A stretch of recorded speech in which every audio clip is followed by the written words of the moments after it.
කඩි ගහනවනේ පිට බල්ලෝ ආවොත් එහෙම. අර හම්බ කරගෙන කන්න බැරි හින්දානේ හොයාගෙන කන්න. මම නම් යෝජනා කරන්නේ මදුරුවෙක්වත් මරන්න එපා.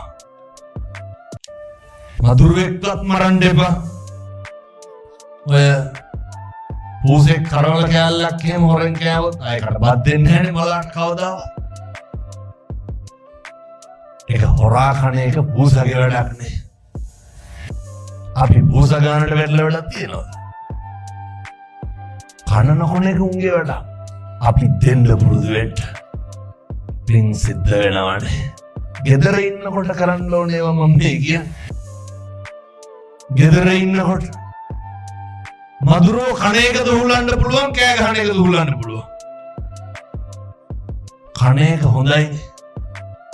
නිදාගෙන ඉන්නකොට කෑ ගහනකොට අපුඩියක් ගහන්න දඩි පැත්ත හැරලා.